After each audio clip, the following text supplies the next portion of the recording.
Welcome to The Thriving Mama, the podcast that teaches you not just how to survive, but to thrive in motherhood. I'm your host, Dr. Stephanie Davis. We've all had those moments where we may have reacted poorly in the heat of the moment and said something or did something we didn't mean.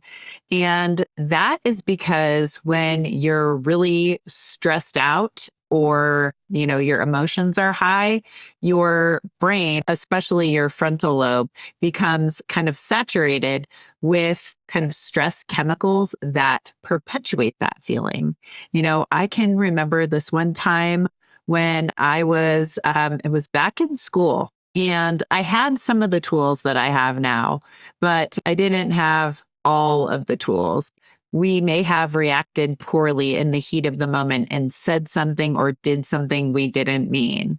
And that is because when you're really stressed out or, your emotions are high, your brain, especially your frontal lobe, becomes kind of saturated with kind of stress chemicals that perpetuate that feeling.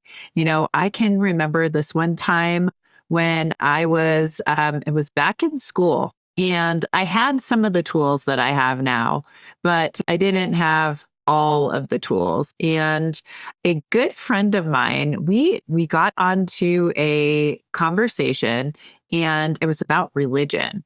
And he happened to believe, I truthfully don't even remember. He was a Christian of some type, a specific kind, a specific, sect of Christianity. And I don't even know how we got onto this conversation, but we ended up getting into a very kind of heated discussion because I challenged him, and because he basically said to myself and the friends that we were having this conversation with that if we didn't believe in his God, then we weren't going to heaven.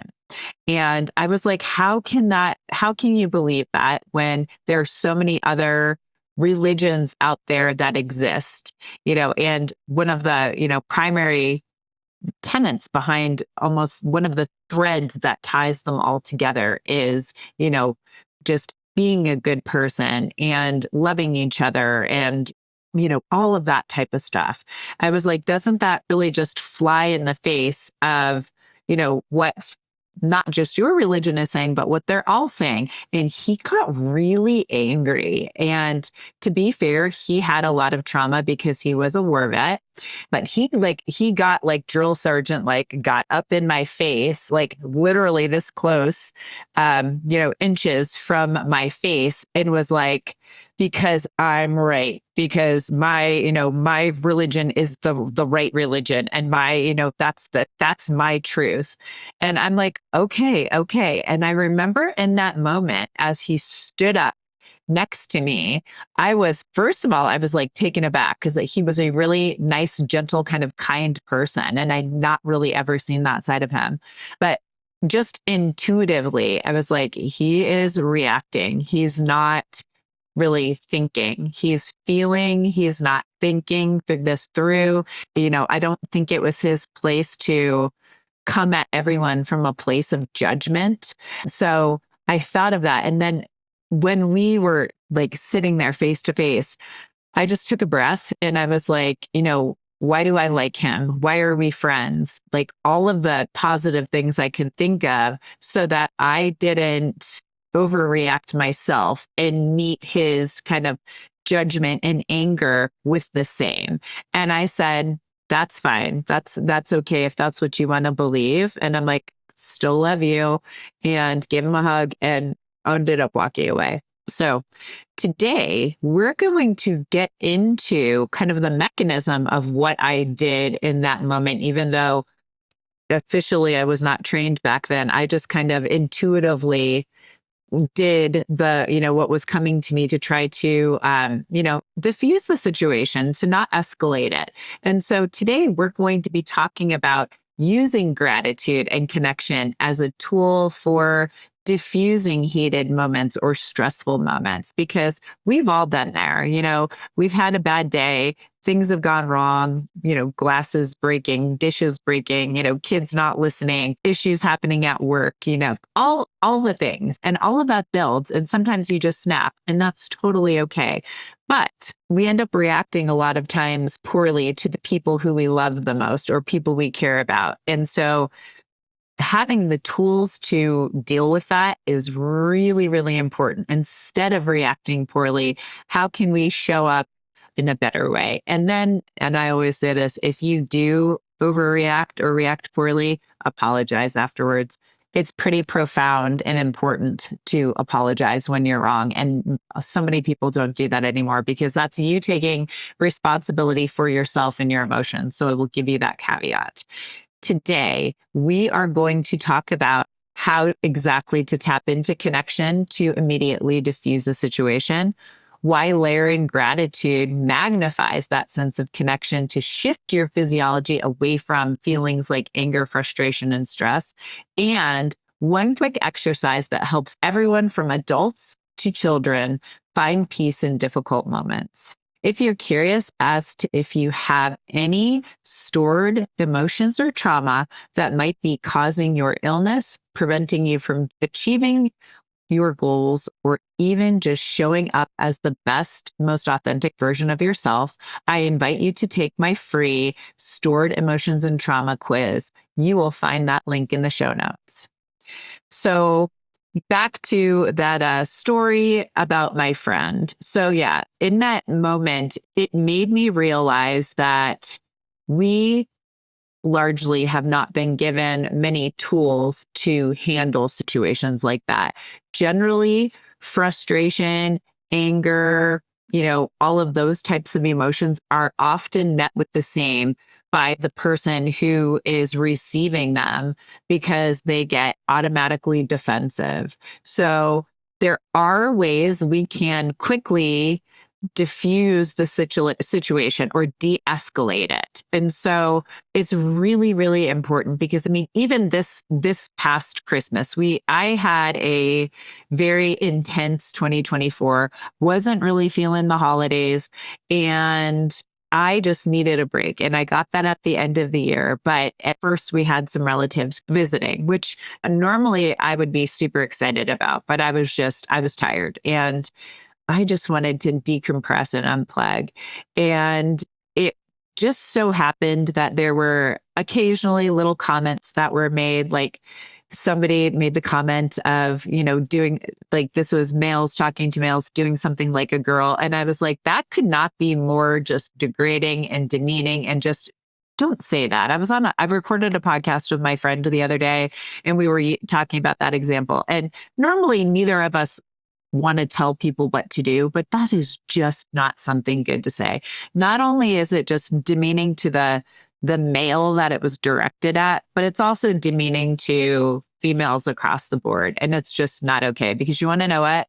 Females are really tough. I mean, in my experience, childbirth and experiencing what all the women around me have experienced, females are really freaking tough. And most of the men that I know in the healing space think that females are actually tougher than men. So it kind of speaks to the space to which this person was coming from. So in these moments when all of this stuff was happening, these were the tools that I was using, because I just did not have the mental bandwidth to go into the deep discussions on why this is bad. I will also say I'm going to be having this discussion with this person because I don't like that phrase, and this person tends to use it quite a bit. And so at least once or twice every time they're here.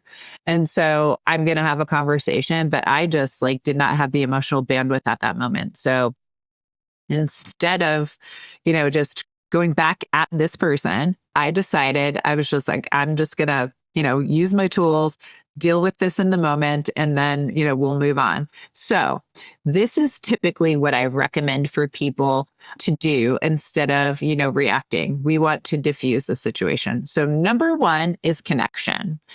Think about how you are connected to this person, why you are connected to them. Is it a friend? Is it a colleague? Is it a relative? Think about that connection first, especially if it's somebody like obviously family members they're there by choice. You invite somebody into your home or you invite somebody into your life, all because somebody's family doesn't mean that they have to be in your life. But yeah, why is this person in your life? Why is this person in your space? Why are you guys interacting? There's obviously reasons why. And so you obviously have some kind of fondness for this person, or there are good feelings, positive feelings, those connections, all of the ties that bind you. So think about those first. So that's what I thought of in that example in that situation. I was like, all of the reasons that I appreciate and love this person. So I did that first. Okay. I felt a little bit better. It's always really important to connect at a human level. Like, even, I will say this, even if it's a stranger out in public, because things like this happen, like when people are frustrated with waiting in line or other little things that happen. You never know what happened in somebody's day to make them snap. So if it's somebody who is like behind you in line and they're just complaining and being grouchy, or they snap at like a cashier or somebody who's working like at a restaurant, like a server snaps at you, just try to meet them with these emotions. Like, they're human. They we all have bad days. You never know what somebody else is going through. We all want is, to be, cared for and feel safe and feel loved and all of that. So grab onto that connection, on a human level. These are all things we want and need. So I would gravitate towards that first. But if it's somebody who you have a personal relationship with, bring that in, because that's going to really start enhancing and changing your physiology instantly. You will shift from a stress state to a more parasympathetic or calm state. Your physiology will start to turn. And that's really important, because that's what you need to do. You need to stop sending those stress signals, the fight or flight, to your brain and your other organs, actually. And then the next step, number 2, is connecting with feelings of gratitude, because gratitude is going to amplify what you were just feeling. So if you have the opportunity or want to, you can put your hand on your heart or hand in the middle of your chest, because that causes like an almost instantaneous connection for most people to those feelings of like love and gratitude and things like that. And so I would tell you to do this if it feels right. If it doesn't, just focus in on your chest, focus in on your heart, and start thinking about anything that you feel a lot of gratitude for, an immense amount of gratitude. For me, when I'm in that space, I'm typically thinking about family members, also really, really close friends, my dog. There's all sorts of, like, I frequently feel grateful also for like where I live. Like, I love the mountains. I have a deep connection to them. So again, that's another place, like I'll think about the mountains and I can draw gratitude from that too. And just being grateful to be able to live where I live. So those types of things. Grateful for my kids, grateful for my husband, grateful for the sister, other family members. There's all sorts of places you can derive this gratitude. So whether or not you're just focusing in on your chest and your heart, or you have your hand on your heart, even when you're like face to face with this person and you're thinking, just allow that gratitude to come in. Even just 30 seconds. 30 seconds will change your physiology, and feel those feelings of gratitude. And that will further amplify your physiology shift away from, stress and fight and flight to parasympathetic, calm, peace. It's going to shift in that direction, and it's going to tamp down those negative emotions so you can approach that person with respect and love rather than reacting to what they have just done or said. So that's a really, really important piece. And that's what I did in that example I was just using at Christmas. So it was like, this is how we're connected. Then I dropped into gratitude, and this person has done a lot of things for me that I am quite grateful for. So that's actually where I went to with that gratitude moment. The negative feelings just melted away. Like, it was it was pretty amazing. Like once you get into, I'd say regularity or exercise of this practice, it's very easy to do this internally. It does take work though. So I would say to practice this and be intentional with it. And the last, like those two are really, really good. But you can use this next tip that I'm going to leave you with. You can use it in at the end of that, connection and gratitude I was just talking about. You could also do it at the beginning, or you could do it alone. And it's color breathing. And this is what I was speaking to before about children. Anyone from children to adults can use this. I used it with my daughter at school the other day because I went in to visit her classroom. She tends to want to come home with me when I go visit the classroom. And it's never a good thing. And so she's in second grade. So the older she's getting, the more of a kind of a interruption it is to the classroom. And so I do a lot of work with my kids in the realm of HMT and heart math and all of the, the stuff that I do with my clients and patients. And I pulled her over to the side and I was like, honey, just put your hand on your heart, real quick, like shut your eyes and like feel your gratitude. And so she sat there for a minute and she got into gratitude. I'm like, do you have it? And she had her eyes shut. She shook her head, yes. And then I was like, okay, that feeling, when you feel the love and the gratitude in your chest and like very first impression, don't think about it. What color comes to mind? And she said purple. And then so I was like, okay, I need you to breathe that purple in. I need you to breathe that purple into your body, your whole entire body from head to toe, all the way down to the tips of your fingers, to the tips of your toes, breathe that purple in. And so we did that for a minute. And then I was like, feel that purple surrounding you like a big, warm blanket. So then I had her surround herself with the purple. And instantly she felt better and stopped crying and was able to go back to school and back to class. So that is the tip that I am going to share with you, is that color breathing too. So obviously, it's hard to do these things when you're actively engaging with somebody. I would say that the color breathing more than anything, but really it's not, because I have been in situations where somebody has gotten me fired up and I want to, de-escalate those feelings. And when I'm doing it with my eyes open and I'm looking at them. But after I get that, that feeling of gratitude, whether I'm great, like thinking about them directly, or I bring gratitude in another way, I will, instead of like just like doing the, feeling the feeling in my chest, I will just be like, instantly, what color do I associate with that gratitude? Whatever color it is, I immediately imagine it in my mind and start breathing that through my body as I'm interacting with the person. So you can do it. It's not quite as like intentional as when we have our eyes shut and we're focusing in on it, with our hands on our chest. So you can use these tools in many different ways, but use that color breathing tip. You can use it. Like I said, I did it with my daughter when she was upset at school. I do it, like my son will sometimes like be interacting with his friends and come into the car and be upset, or like just be upset, like moping around the house, and I'll be like, hey buddy, what's going on? And we'll do that color breathing really quick to change his physiology. Or when my kids have bad dreams, we use that. Yeah, you can use that to clear any types of negative emotions. So you can do that.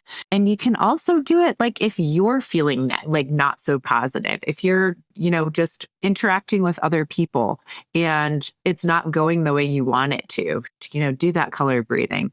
Or you come home from, being out and you feel like you've got some kind of you're carrying something negative. Do that to clear it out. It's a super simple, very effective tool. The color breathing has been used historically in many different healing modalities, like the sports and performance world too. There are actually scientific papers written on it. The studies come out of Russia. It was one of the things, like when Russia was killing it at the Olympics, one of the things that they did too. So it's pretty cool. And I would also say the government side of things, there are, different techniques that they use, obviously, in things like the CIA, FBI to work with people and And that they will also bring color breathing into that sometimes, or color work or color therapy. It's not always the breathing. So I wanted to leave you with that tip, because when I was on a podcast the other day, the question asked to me was, if you could give somebody a tip to help them out, like in the moment, like just, a very quick tip, what would it be? And it was this. I talked about the gratitude and I talked about the color breathing, because so often we think doing the work involves like all of the big stuff, like the work that I do with people. And yes, it does. And that's important to obviously change us and up level us and, change our identity and allow us to be our most authentic selves. And along with that, you do have change in how you respond to things, and your tolerance is higher, your resilience is higher. So there's a lot that goes in there, but we're all human and we all have breaking points. So it's really important, especially earlier on for people in the trauma work process or emotional work or self growth areas, you like that. It's a lot. And like I've said before, it's a journey. And so being able to have tools to deal with things in the moment is really, really important. And that's often something that can be bypassed. And so I wanted to make sure I, did this podcast and put this out there for you, just because it's quick and easy and it really can change and diffuse the trajectory of a, really negative situation and make it a lot less negative or even positive for you. So I wanted to make sure that you had that tip. And as always, I know you can do it. You can be the change that you need for yourself. If you made it this far, I truly appreciate you. Remember, knowledge is just the beginning. Taking action is what truly sparks change. If you're overwhelmed and don't have enough energy to make it through the day, I invite you to book a free 20-minute coaching call with me. It's a no-obligation chat where we can discuss your health goals and how I might be able to help you achieve them. Visit the link in the episode description to book that call. Until next time, keep striving for wellness, and remember, you have the power to not just survive, but thrive in motherhood.